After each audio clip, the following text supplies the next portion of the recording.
नमस्कार दोस्तों, स्वागत है आपका दिल्ली आईएएस में। दोस्तों, इस वीडियो में हम करने वाले हैं सोशलॉजी के पेपर 1 का, सोशलॉजी ऑप्शनल पेपर 1 का unit number 7। As you can see, unit number 7 that is politics and society. This is very important unit, very marks catching unit. Lot of question each year, lot of question comes from this unit, so we will do its quick revision. Okay, politics and society. So there are 4 major point: sociological theories of power, and then power elite, bureaucracy, pressure group, political parties, then nation state, citizenship, democracy, civil society, ideology, and then protest, agitation, social movement, collective action, and revolution.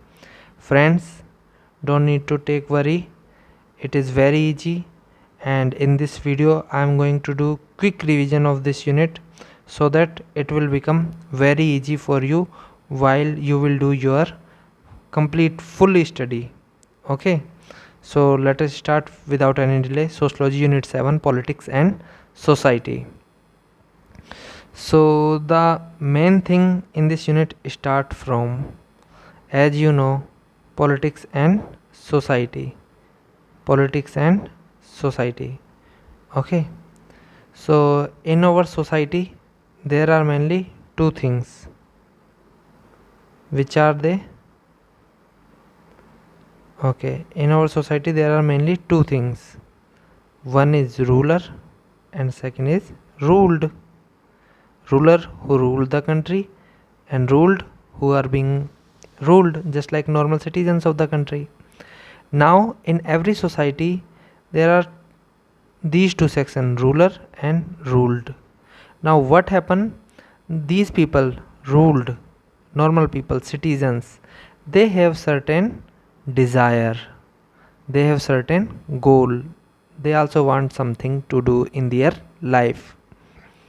Now what are those desire? There are many desire, but one of the important desire is, as you can see, is, let me decrease, one of the important desire is power. The people who are being ruled, they want power. Now power, okay, that's fine, but why power is important? Power is important because it is legitimate form of power, forms authority, and by authority these person can also become ruler, they can rule any state. So that's why power is important. Okay, so these people have certain desire, goal, and one of the desire is getting power. Now how to understand this power? So we can understand this power by power theories. There are certain theories in sociology which are called power theories. Some are classical theoretical perspective and other are pluralistic thesis. What is the difference between these two? Let us see.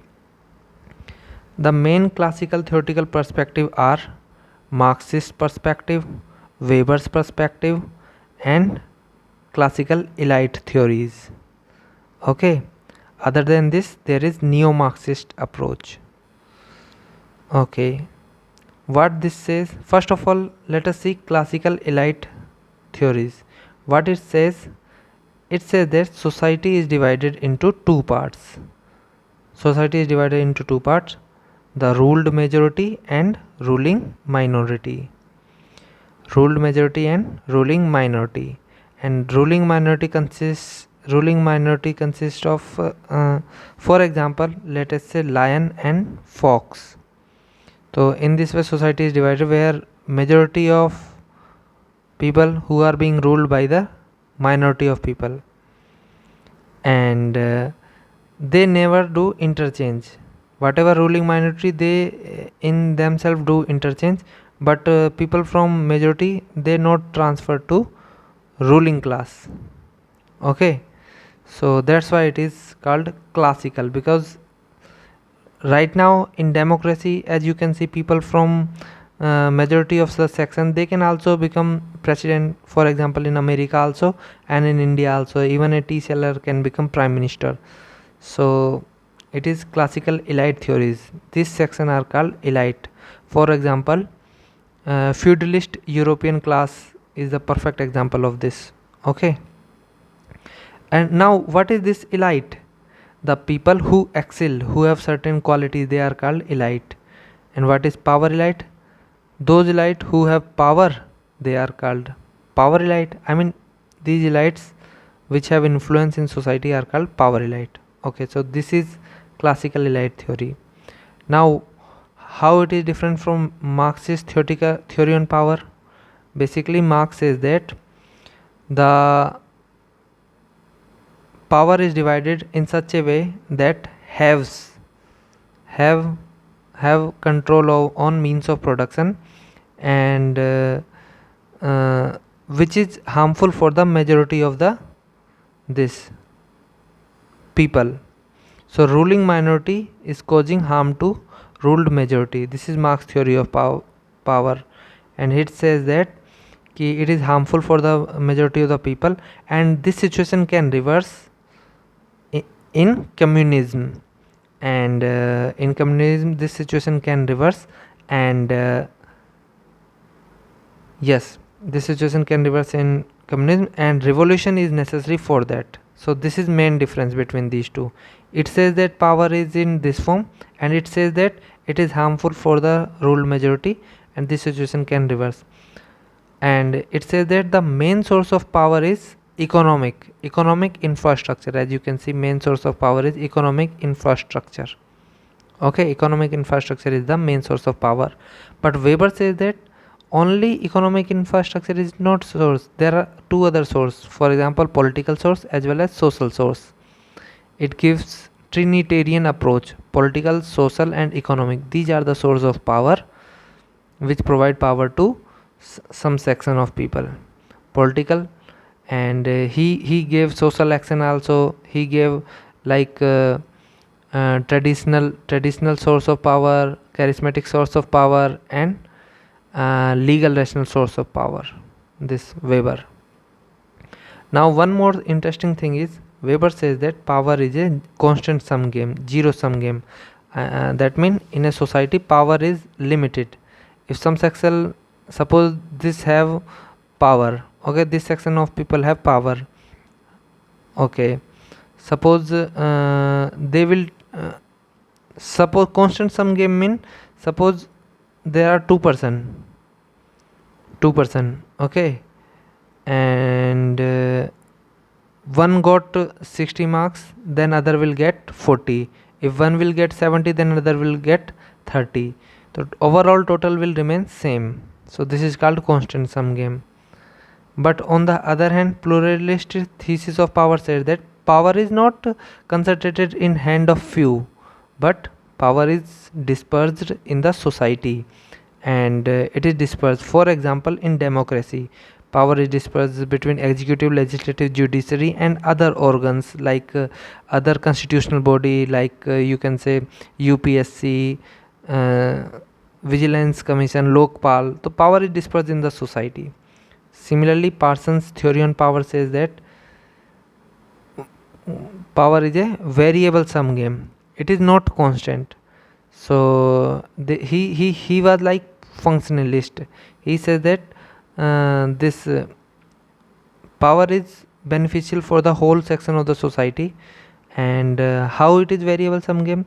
Suppose, because it is beneficial for whole section of society, suppose if there is empowerment, there is increase in freedom or other resource of people, so overall communities freedom or resource will increase. That's why communities power will increase. That's why he says that power is not constant.